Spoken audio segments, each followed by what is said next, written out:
Hi everyone, my name is Shannon and welcome to King Family Farm.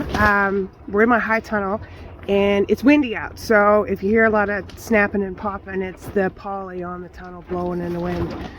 So I started cleaning out my high tunnel and I've got some stuff that's still quite alive. My Swiss chard looks really good.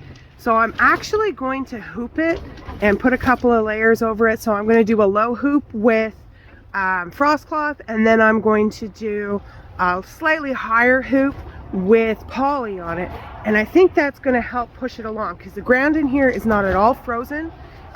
It's about 4 degrees outside today, maybe 3 degrees, but in here in the high tunnel it's actually about 10 or 12, and it's partly because it's very sunny in here, and so that helps. But the extra layers will actually help prevent the ground from freezing and help maintain the soil temperature a little bit longer, and I think we'll do really well. And I just pulled this out of the high tunnel. It got missed, and that's on the menu tonight. It looks good. So what I've done here is I've set up an area. I'm going to plant some spinach here, and then over here you can see the Swiss chard is here, and what I'm going to do there is I'm just going to hoop that. But the spinach is really cold hardy, and it's a bit of an experiment, but I have this ridiculously huge package of seeds. It's 50,000 spinach seeds, and sometime this fall, really early on a Sunday morning with my kids, we were ordering pumpkin seeds because they're very excited to do a pumpkin patch next year, and I had one of these in my cart and I accidentally ordered 2. So I have 100,000 spinach seeds, which is way more spinach seeds than I need. So if this comes to nothing, it comes to nothing. If I get a little bit of food out of it, that's awesome. So we're going to do that as a little bit of experiment and see how that works out. You can see I still have the lines here from tomatoes earlier in the season, and we're just going to leave them there for now. And I'm not too concerned about them. When I'm ready to use them in the spring, we'll just pull them back down for tomatoes when we're ready to do that. But for right now, we're going to do some cold season planting and see how that works for us. So what we've done here is we have marked the bed. You can see right here, I've marked all the rows, and how I did that was I took some EMT conduit and I cut it about 4 or 5 inches, and then I forced it onto the tines of my garden rake, and then I just dragged that through the soil. Really easy way to mark your beds. It's not fancy, but it works. And then you can just pop those off and use your rake as usual. Put those aside. If you're really lucky, someone won't throw them out thinking they're like cut off garbage ends.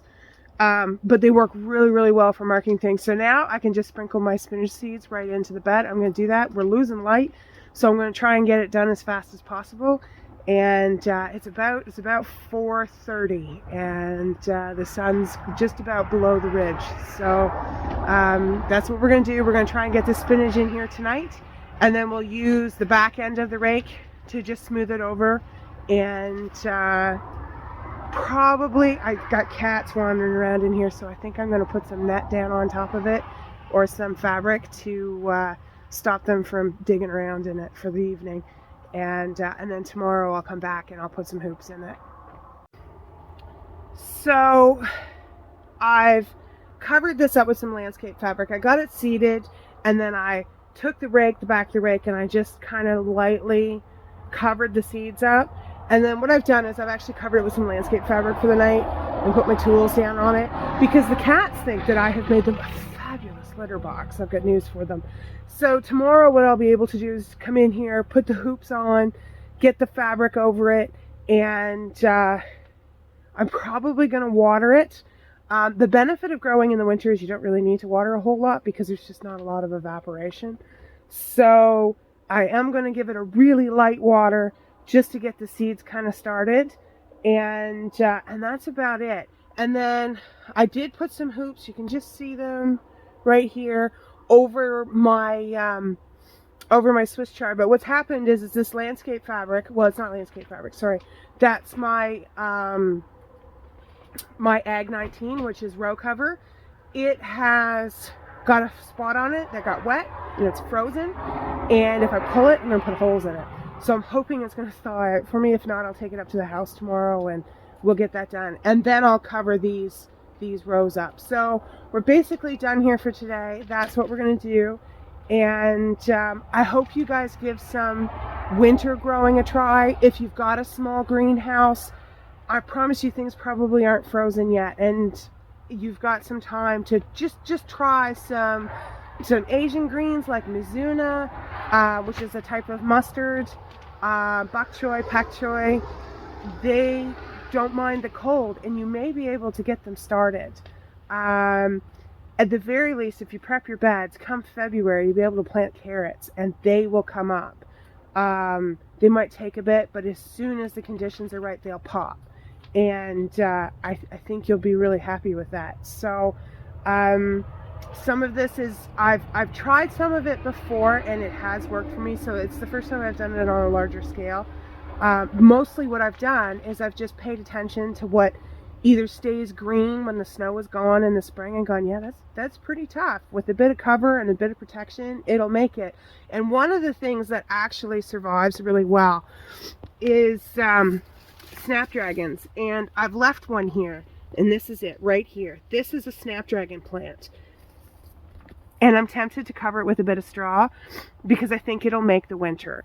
And I like keeping a bit of flowers around. I actually, growing cut flowers is one of my favorite things to do. So we're going to leave that snapdragon. It's a rocket snapdragon, and that is the hardiest of all the varieties of snapdragon.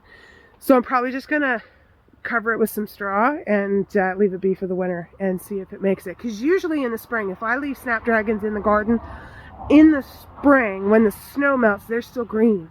And if they have some protection from straw and row cover, they'll actually survive. And I know that's crazy because we're in 3B, which is really quite cold here.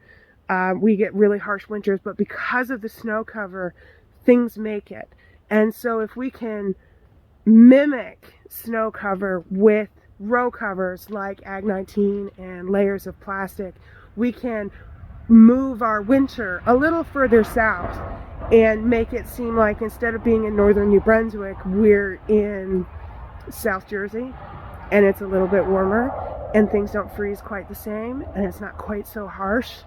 And so I think as things continue, it's going to become more and more important to be trying to produce our own food. And if you want to eat greens in the winter, you're going to have to grow your own because they're getting awful expensive to bring in.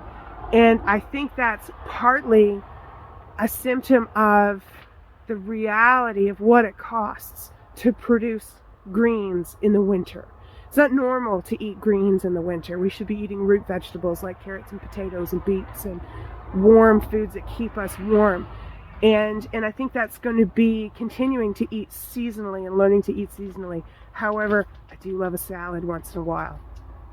And so we don't get to eat salad that looks like baby lettuces in the spring that you would get, but maybe we can try a salad that has different flavors, that has more bitter greens and mustard greens and some interesting flavors that's not just your typical baby lettuces and romaine. So I hope you give this a try. We'll definitely keep you updated with how this is working out for us. We are losing sun. It is now 5 minutes to 5. And that's what's left. The sun is already below the ridge, and it's you just see a little bit of light coming. So, and that's going to be your biggest problem with growing in the winter. It's not necessarily the cold that's the problem, even if you can protect it. It's the number of daylight hours. So things might pop and just stay static, and that's okay. And then when the days start getting longer, and here we start hitting about 12 hours of daylight again, end of February. So it's getting a little chilly out here. So at the end of February, our days are finally getting long enough, and things, if they've got good root systems, they'll take off. And that's when things that you've overwintered, like carrots that are biennials, they're going to start to bolt. So again, give it a try. We'll keep you updated. Thanks for joining us here today. We love having you here. Don't forget to like, subscribe, and share, because it's going to help us keep making videos and get the word out to people who are a little nervous to try some winter gardening, a little nervous to try some experimenting, but do it. It's worth it.